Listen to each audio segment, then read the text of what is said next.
Continuamos con el capítulo 2 de este manual de Introducción a la Sociología, y en este capítulo 2 se trata la dinámica de la conducta social.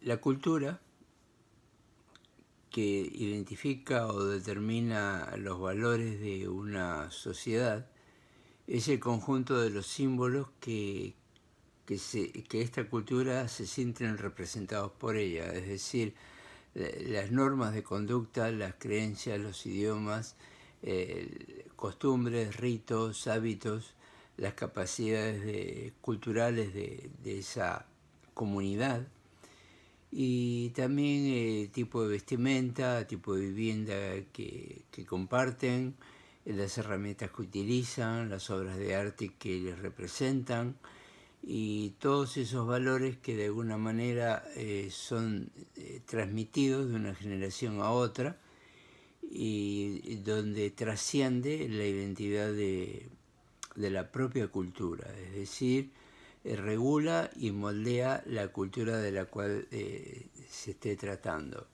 Los elementos de la cultura, según los antropólogos, que son aquellos que se especializan en identificar y categorizar y discernir los diferentes elementos que contienen esa determinada cultura, cualquiera que fuese esta de que se esté tratando, aunque de una cultura a otra puede haber idiomas distintos, pero también suceden situaciones de que se transmiten determinados valores culturales y no necesariamente la lengua. Eso ocurre, por ejemplo, en mi caso, que venimos de generaciones de otra cultura diferente al país donde nací, y de todas formas guardamos los aspectos culturales de comida, costumbres y otras cosas, música, que vienen de nuestros ancestros que venían de otra parte del mundo. Entonces, con esto se lleva al concepto de que hay aspectos culturales que llegan de alguna manera a extenderse, mezclarse con otras culturas, y se van formando otros grupos. Hay también algunos valores a los cuales los expertos se enfocan y que toman como intereses universales o culturas universales. Es decir, hay valores dentro de lo que tiene que ver con el proceder del individuo dentro de una sociedad, en función de los valores propios como ser humano, pueden trascender las diferentes culturas aún sin que éstas tengan contacto una con otra. Es decir, por ejemplo, el canibalismo y el incesto es algo que está, prohibido intrínsecamente, sin que nadie lo tenga que determinar, en alrededor del 95% de las culturas o etnias que hay en el mundo. Las familias, que es la base de la sociedad, todos los seres humanos viven en grupos sociales, pero el tamaño y la naturaleza de estos grupos es variable, y las culturas, cualquiera que sea, se organizan en el formato que conocemos como familia, por lo menos la madre y los hijos, y también reconocen ciertos grados de parentesco. Quienes consideran la familia, o a través de la familia, la solidez y la duración de las obligaciones familiares, la importancia del grupo, de la familia para otros aspectos de la vida, es variable, pero las familias en sí mismas son universales, o sea, el sentido de familia es algo que es universal. La cultura material y la cultura inmaterial, es decir, la cultura material o manufacturada, o sea, fabricada, agrupa aquellos elementos físicos materiales que han sido creados o usados por el ser humano para satisfacer las necesidades primarias o secundarias de determinado grupo. La cultura inmaterial se compone de todos los elementos intangibles, abstractos, entre los que se cuentan las creencias, los valores, las tradiciones, las normas, la moral, la costumbre, las leyes, la comunicación simbólica o el lenguaje. La comunicación, en los seres humanos se comunican mediante símbolos de tres maneras diferentes, es decir, el lenguaje hablado, el lenguaje escrito y el lenguaje corporal o no verbal. El lenguaje hablado es la primera de un lenguaje hablado, o sea, patrones de sonido con significación, es decir, tal vez antropológicamente, viendo según los antropólogos, sin entrar en un concepto darwinista, pero creen de que los primeros sonidos emitidos por el ser humano no conformaban un lenguaje hasta que éste se fue, digamos, refinando y convertirse en lenguaje, ¿no? Esa es una creencia antropologista. Hoy en día los sonidos que nosotros emitimos, como este que estamos usando en este momento, estoy emitiendo y usted lo está entendiendo.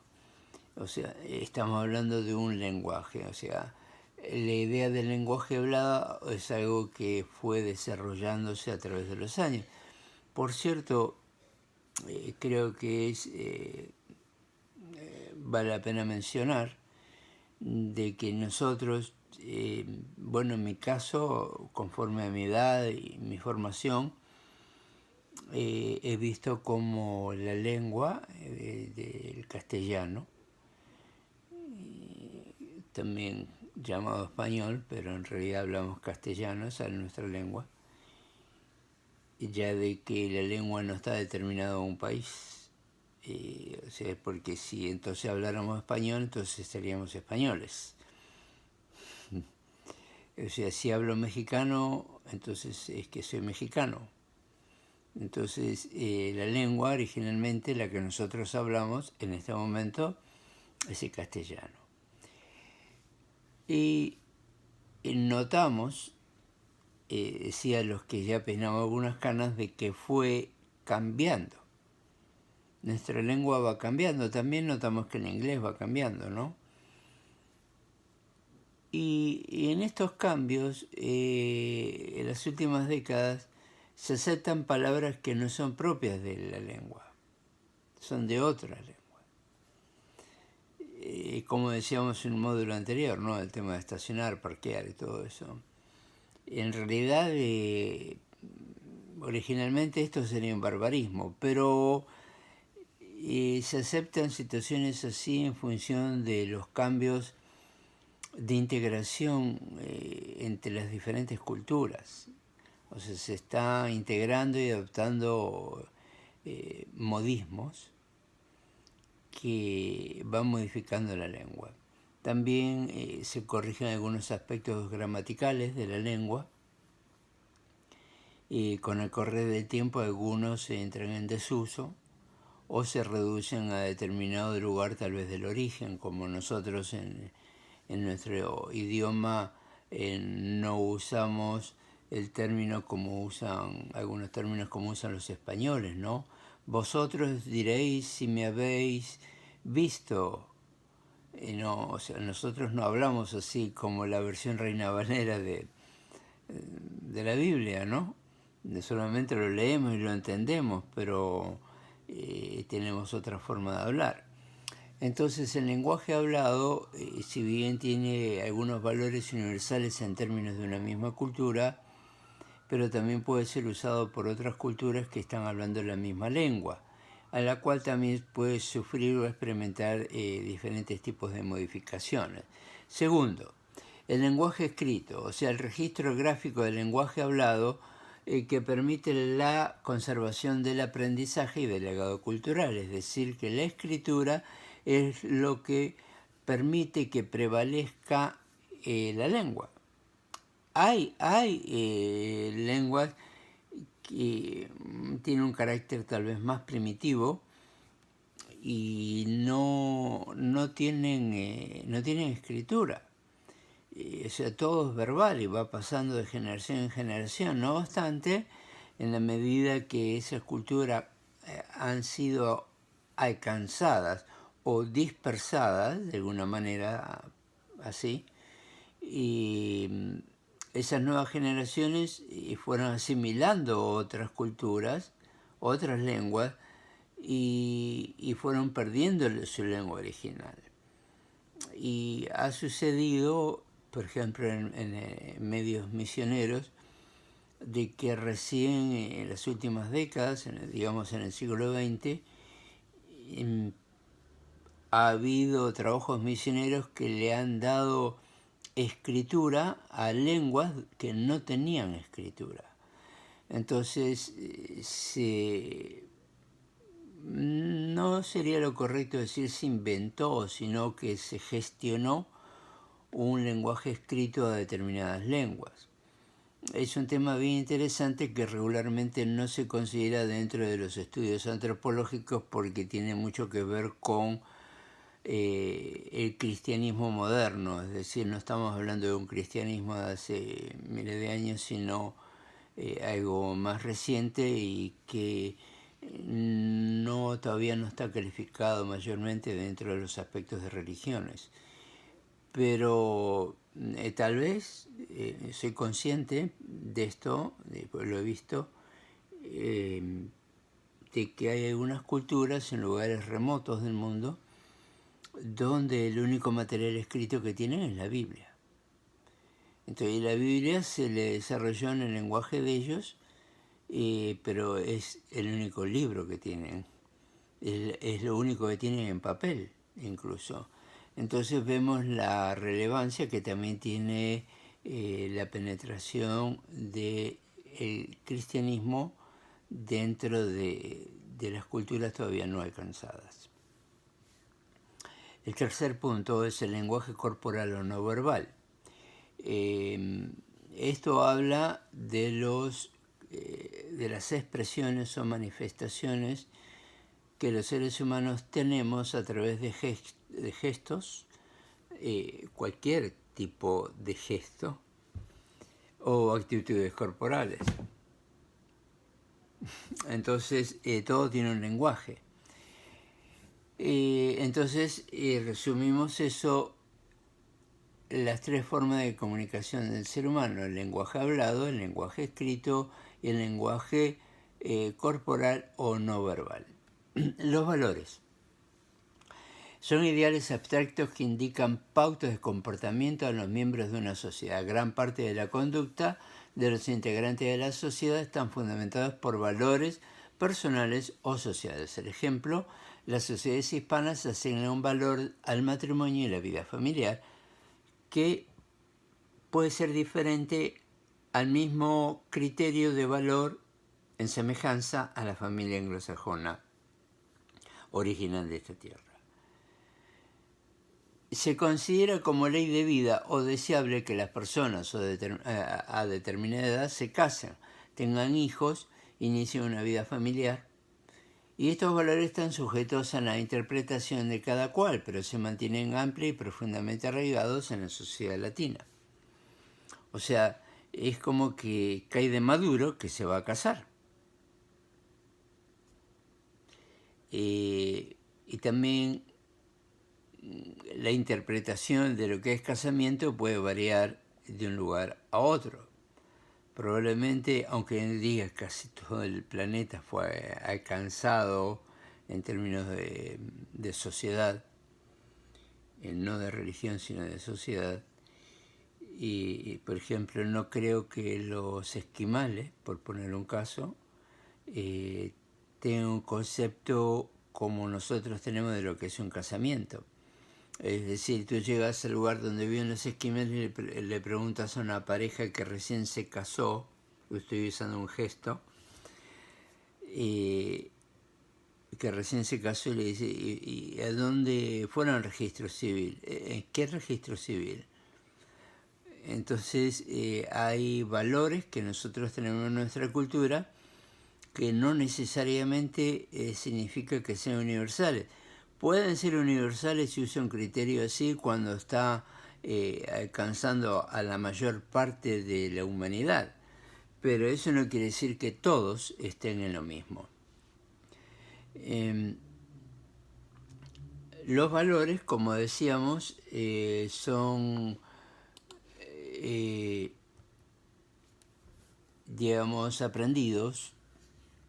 De alguna manera también se puede decir heredados porque los niños van asimilando la cultura solamente por el hecho de que en sus 5 sentidos la va adquiriendo, o sea, lo que oye, lo que mira, lo que toca, lo que ingiere. Entonces la cultura se va pasando de una generación a otra en el diario vivir y crecimiento y desarrollo del individuo. Las tradiciones, precisamente, son las formas acostumbradas y usuales de actuar dentro de una sociedad. Se consideran tradiciones cuando las pautas de conducta de una cultura se repiten y transmiten por generaciones a los integrantes de la misma sociedad. El ejemplo es una importante tradición hispana que los novios celebran el matrimonio en sus respectivas familias y con una fiesta e invitando gente. Aunque gran parte de la población sigue las tradiciones culturales, estas no se presentan como pautas de conducta obligada. Es decir, en nuestra cultura la gente cuando se casa hace una fiesta, pero esto no es una obligación. No quiere decir que no se casó si no hizo una fiesta. Hasta yo he oído, ¿no? Gente decir, ¿cómo no hiciste fiesta? Entonces no te casaste. Ok. Al igual que con los valores, el seguimiento de las tradiciones queda a criterio particular de cada uno. Las costumbres o folclore. O sea, el folclore es como, digamos, la práctica de las costumbres de cada cultura, ¿no? Son usos corrientes en la cultura, prácticas cotidianas que espontáneamente que se espera que toda la sociedad lo ponga en práctica. Por ejemplo, las reglas de comer, la forma de saludar, la vestimenta, y contienen implicaciones significativas acerca de lo que es correcto o incorrecto para una sociedad. Y quien transgreda estas normas o costumbres es objeto de sanción, una sanción social o cultural, como quitarle el saludo, no mirarle, o que en el barrio cruzan de la calle para no encontrarse con esa persona. Entonces eso es cuando, por ejemplo, cuando en culturas muy cerradas, digamos tal vez indígenas o muy autóctonas, y llegó un trabajo misionero a esa aldea o pueblo, y entonces hay gente que se va convirtiendo al cristianismo, entonces la gente con la religión local, sea catolicismo u otras prácticas, y de pronto cruzan la calle para no encontrarse con esa persona a modo de desprecio, de rechazo, porque está creyendo algo diferente a lo que su comunidad cree. Esto incluso hay ocasiones que se llega a situaciones extremas, ¿no? Como de apedrear o ahorcar, echar fuera de la ciudad a gente que ahora cree de manera diferente que su propia cultura. Para esto entran las leyes, que son preceptos y normas dictadas por las autoridades competentes que indican las conductas permitidas y prohibidas dentro de una sociedad dada. También esto tiene que ver con el punto anterior de que a veces tengo conocimiento de ciertos lugares donde aún las mismas autoridades que pertenecen a la misma etnia y creencias de toda esa comunidad, cuando hay gente que se convierte de pronto al cristianismo, optan por aplicarle leyes que no existen, sino de que son más bien algunas reglas o imposiciones locales conforme a su propia identidad y creencias. Entonces, el que no se ajusta a esa identidad o creencias, entonces es digno de ser echado o ser preso o ser apedreado o ser muerto. Entonces, las leyes son para regir en que se apliquen a todos por igual, no haciendo excepción de personas o aplicarlos a quien les parezca aplicarlo. Las normas o reglas son principios definidos o reglas de conducta obligatoria de acuerdo a las normas morales de la sociedad que las personas deben de cumplir. Se refieren al hazlo o no lo hagas. Es decir, no hay una ley, sino que es una regla. Por ejemplo, no te vistas de esta manera, por decirlo así. Entonces todo eso va conformando lo que son las reglas dentro de las comunidades. A veces se adoptan costumbres que la gente desconoce. Recuerdo que en una ocasión, hace años, cuando, sobre todo en aquel tiempo, cuando surgió la guerra en Medio Oriente, Irak y todo eso, y los yihadistas y todo lo que vino después, aquí en el área donde vivimos, en el área de Los Ángeles, California, se había puesto de moda, algunas chicas usaban el pañuelo que usan generalmente la gente de Medio Oriente. Regularmente es un pañuelo que comúnmente en Medio Oriente usan los hombres, aunque también mujeres, pero mayormente los hombres. Y es de determinadas figuras, el diseño del pañuelo. Estoy hablando de un pañuelo que se usa en el cuello de la cabeza. Y me acuerdo de alguien que había empezado a usarlo y le dije, mira, te puede traer problemas. No, ¿por qué? Le digo, no, es que eso lo usan los islámicos. No, ok. Y después de un tiempo, esta persona iba a la escuela, a la universidad, y me miran raro con esto. Dice, claro, porque estás usando algo que culturalmente está en contra de este país, porque este país está en guerra con esas culturas en el lugar donde ellos viven. Entonces es mejor no usarlo. Entonces, no es una imposición, no es una regla, pero si es una regla el uso para que ese producto en su origen lo usan determinado tipo de personas y es algo que identifica cultural y religiosamente a determinado grupo y tú lo estás usando fuera de contexto, puede darse a pensar de que ese artículo que estás usando es porque tú estás apoyando esa causa. Y puede prestarse a situaciones incluso dramáticas, aún a riesgo de vida. Entonces hay que ser muy prudentes en cuando se adoptan valores, gestos, artículos que tienen que ver con culturas que identifican mucho o determinan no solo a la cultura, sino a su forma de pensar, de creer y aún a aquellos valores que para ellos representan un motivo de una guerra. Entonces,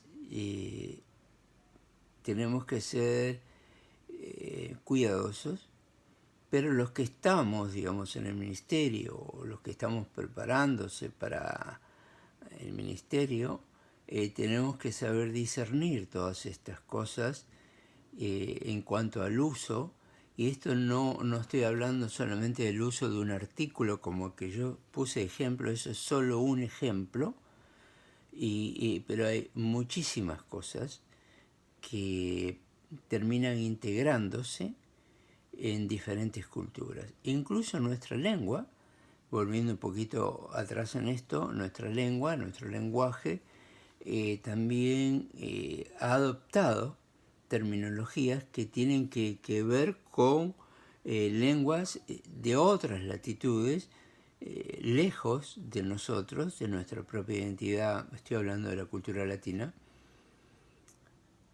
pero que por las diferentes migraciones a lo largo de la historia han ingresado en nuestra cultura y quedaron también en el idioma.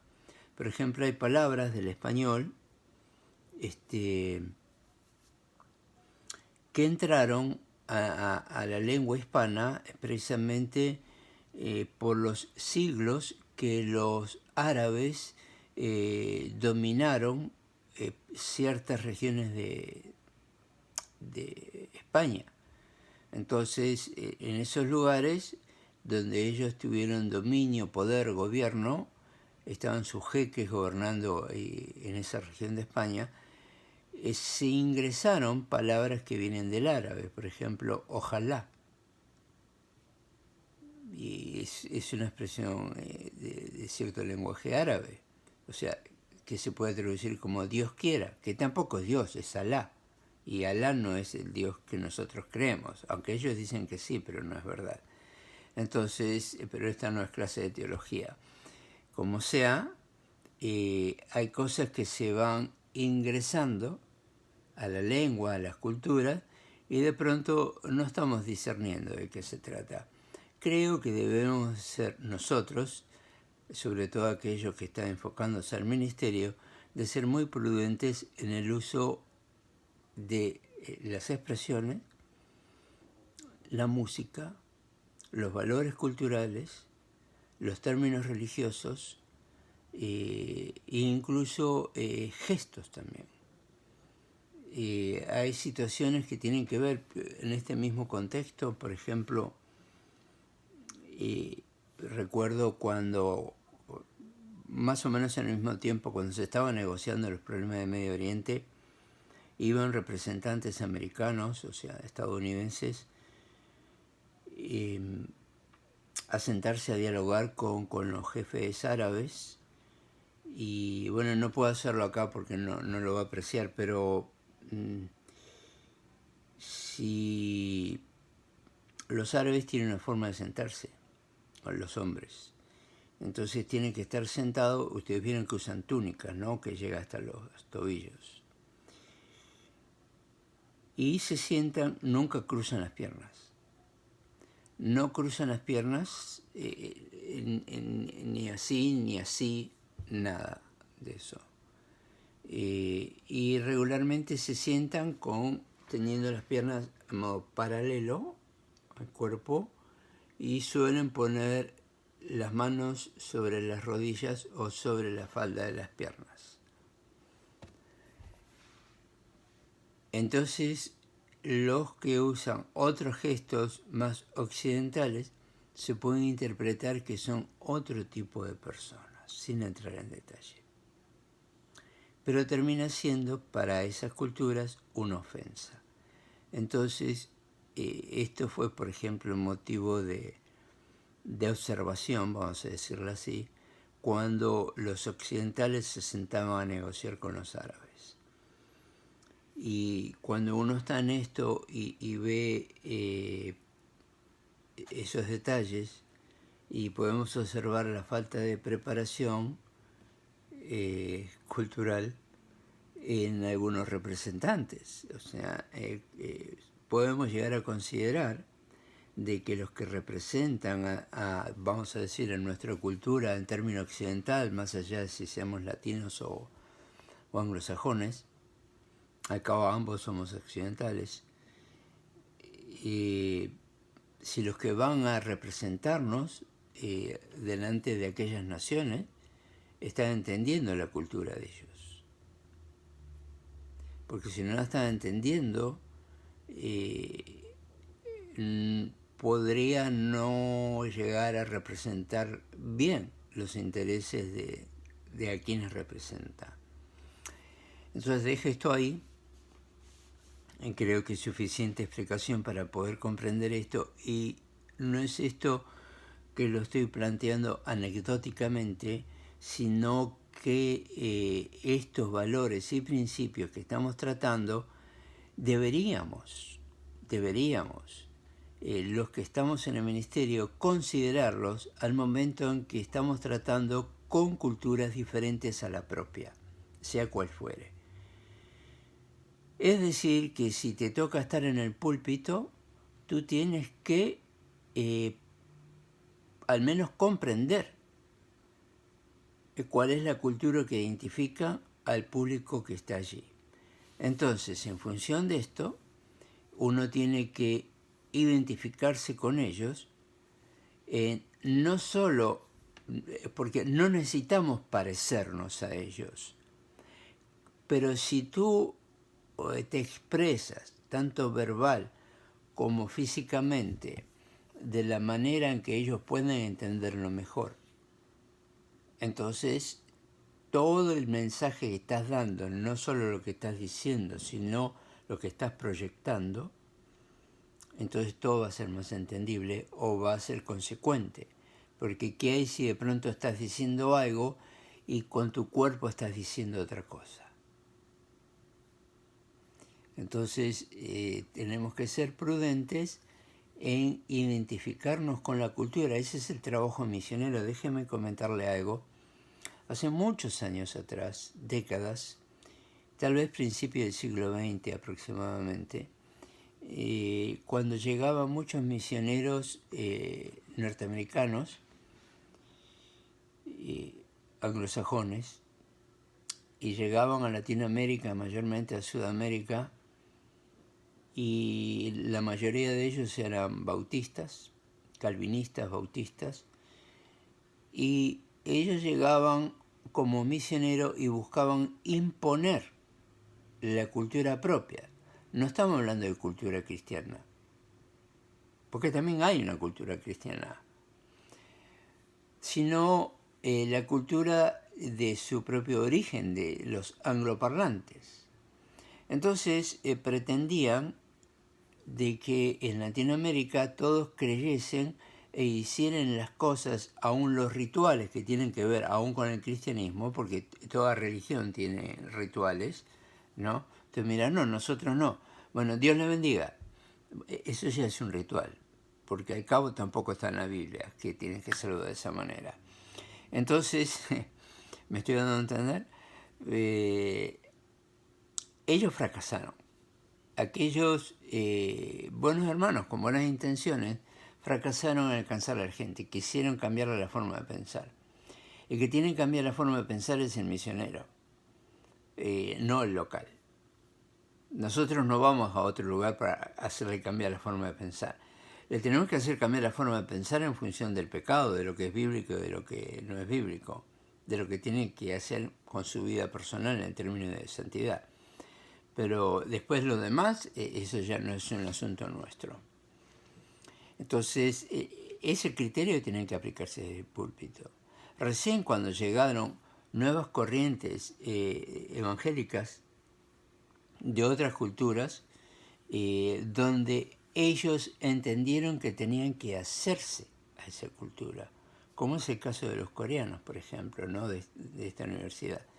Entonces ellos van, se desarrollan ahí, tienen sus familias y se hicieron de la cultura local. Y a partir de ahí entonces están trabajando con las culturas locales. Entonces ese es un trabajo misionero, o sea, hacerse parte de ellos. Las últimas décadas se ha cambiado precisamente aquellos errores que les mencioné hace un momento, se han procurado corregir y entonces se intenta alcanzar a las personas conforme a cómo ellos son y no como uno es.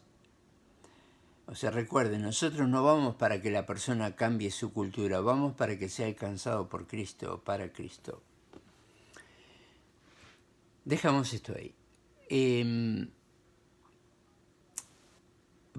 Dentro de esto, el etnocentrismo, o sea,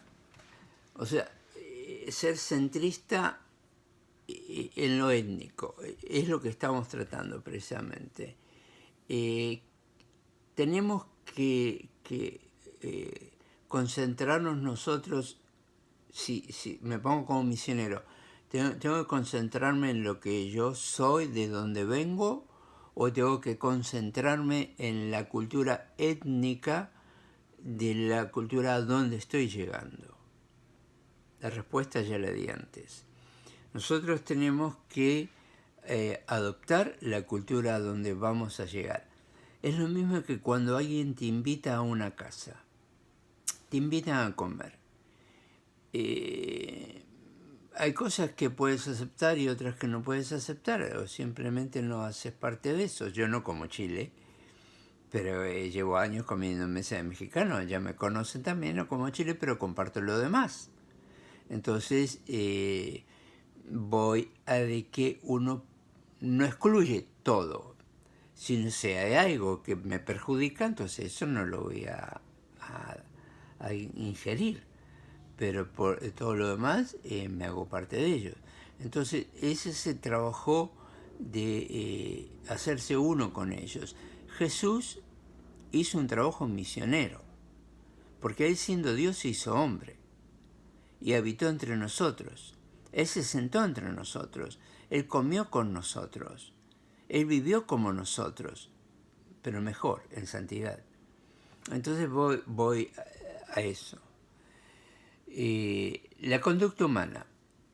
La conducta es el conjunto de actos, comportamientos exteriores de un ser humano y que por esta característica exterior resultan visibles y plausibles de ser observado por otros. Es un poco lo que estaba diciendo antes. Caminar, hablar, manejar, correr, gesticular, limpiar, relacionarse con los demás, es lo que se denomina la conducta. O sea, cómo se conduce uno.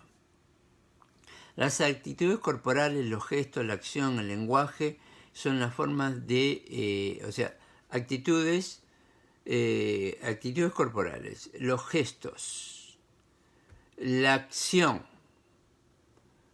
y el lenguaje son las 4 formas de conducta que ostentan los seres humanos. Básicamente la conducta es la herramienta de reacción que tenemos todos ante las distintas circunstancias de la vida a las cuales nos vamos enfrentando.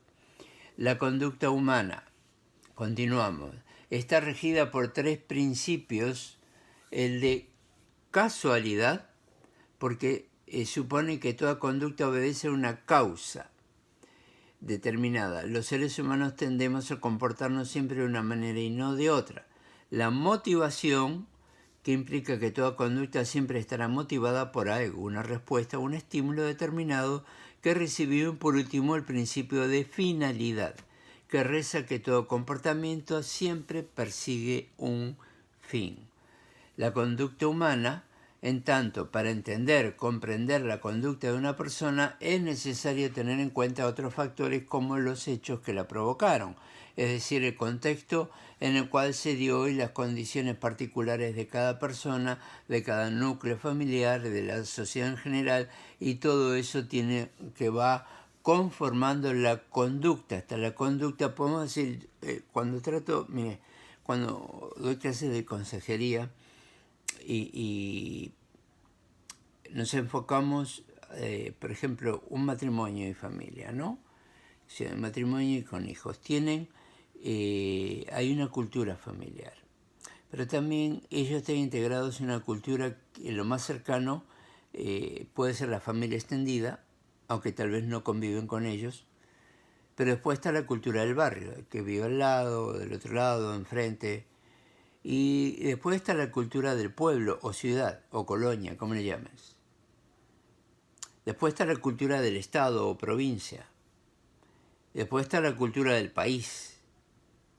Entonces, si bien un país tiene una cultura, pero puede ser modificado en cada región, sea provincia o estado, en cada pueblo o aldea, en cada casa. Entonces hay aspectos culturales que son propios de cada uno y de cada familia, pero hay otros que son compartidos culturalmente por toda una comunidad, sea local o regional nacional. La socialización es el proceso del influjo entre una persona y su semejante, de lo que estamos hablando, cómo interactúa todo esto. Entonces,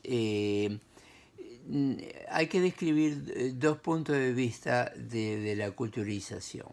Es decir, que la socialización se puede describir en estos dos puntos de vista, objetivamente y subjetivamente. Objetivamente, a partir del influjo que la sociedad ejerce en el individuo en cuanto al proceso que moldea al sujeto y lo adapta a las condiciones de una sociedad determinada.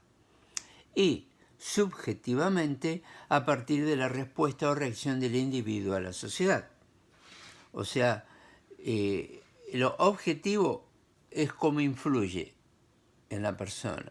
Y lo subjetivo es la respuesta o reacción del individuo a esa sociedad.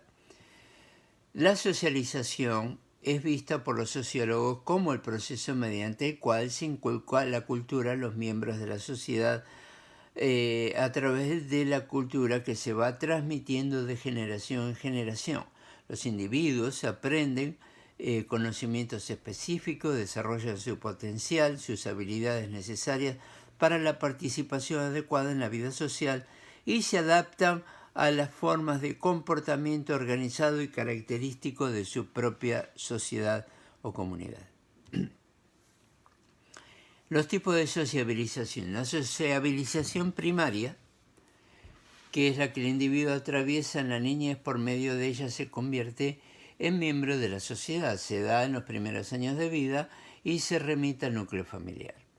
Se caracteriza por una fuerte carga afectiva, o sea, soy igual que mi papá, que mi mamá, mi hermanito, etc. Depende de la capacidad de aprendizaje del niño, que varía a lo largo de su desarrollo psicoevolutivo. El individuo llega a ser lo que otros significantes lo consideran. Es decir, que el niño, vamos a decir, como persona desarrollándose, llega a ser lo que los demás creen que es, precisamente, porque se comporta como está aprendiendo que los adultos nos comportamos. Entonces, tengan en cuenta que son los adultos que disponen las reglas del juego. No es el niño que esté diciendo, yo no quiero hablar así. No quiero decir lluvia, quiero decir lluvia. ¿No? Entonces, bueno, no quiero pan francés, quiero tortilla. Había un programa, ¿no?, que creo que alguna vez todos lo hemos visto, de origen mexicano, un conocido humorista, y tenían una hija y entonces daba toda la apariencia normal y los padres no. Entonces los padres le reclamaban por qué no era como ellos. Entonces,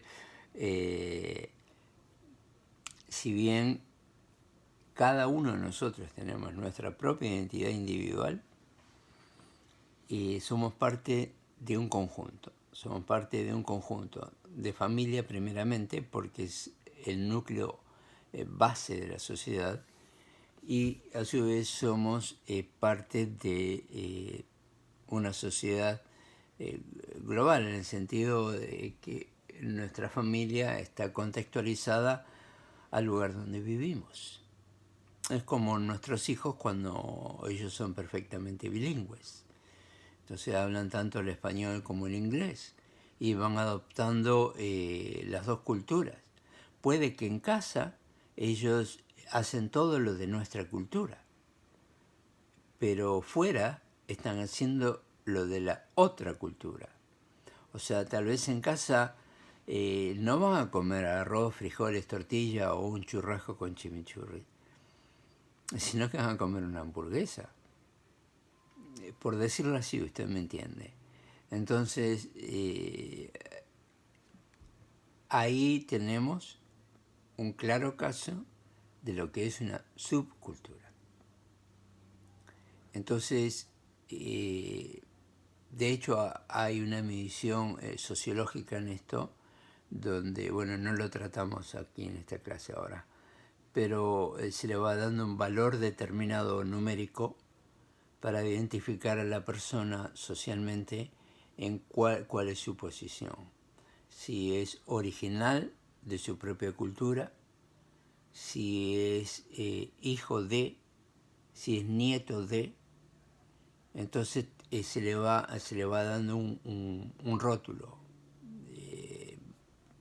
En buenos términos, ¿no? Lo estoy diciendo. Para poder identificar a la persona y eventualmente darle la evaluación que corresponda en funciones sociales, etc. Ya de que, por ejemplo, el lenguaje de esa persona va a cambiar. Una va a tener dos lenguajes en cuanto a idioma. La otra es si es la primera generación o es segunda o tercera generación. Entonces va modificando el lenguaje, incluso la cultura. Entonces hay determinado tipo de situaciones, aún en este país llega a entrar a algunos aspectos en lo legal, términos de migración, etcétera, donde se consideran todas estas cosas. Por eso es importante entender estos principios que estamos tratando. Y sería importante entenderlos también si lo vemos incluso pastoralmente, porque tenemos una congregación donde de pronto, usando un término popular, caras vemos, corazones no sabemos. Es decir, el mismo mensaje llega con, vamos a decir, la misma calidad e intencionalidad a uno y a otro. Entonces, a veces, aunque las personas puedan hablar los dos lenguajes, los dos idiomas, pero culturalmente se identifican más con un mensaje que con otro. Entonces, sí, por más que nuestros hijos hablen español, eso no quiere decir que piensen como pensamos nosotros. Y eso es importante tener en cuenta en términos comunitarios de iglesia. Por eso creo que el lenguaje tiene que ser el propio para la edad de cada uno. Sin perder nuestras raíces, pero la iglesia se va a ver más bendecida en que el individuo se desarrolle en el área donde mejor se sienta desarrollarse. No podemos obligar a las personas que permanezcan porque queremos que permanezca en nuestra lengua. Hay otras formas de lograrlo, pero no se puede imponer, porque si no va en contra de la cultura. Y se le puede estar al joven o la joven, se le puede estar coartando su manifestación, su modo de expresarse, de identificarse, e incluso puede llegar a desarrollar, la persona puede desarrollar algunos conflictos personales. Con esto estoy tratando de explicar los valores que representan los aspectos culturales que van variando en los procesos de socialización. O sea que el proceso de socialización es la manera en que los miembros de una colectividad aprenden los modelos culturales de su sociedad, los asimilan y los convierten en sus propias reglas personales de vida. Cuando nosotros somos biculturales, o sea, estamos en dos culturas al mismo tiempo, no necesariamente al mismo tiempo quiere decir todo el tiempo. Entonces tenemos tiempo donde podemos expresarnos en nuestra propia original cultura y hay tiempos en que tenemos que proyectarnos en la cultura local donde Dios nos trajo a vivir. Con esto voy a dejar hasta aquí este punto, este video, y continuamos en el siguiente. lo que tiene que ver con sociabilización. Gracias. Dios les bendiga.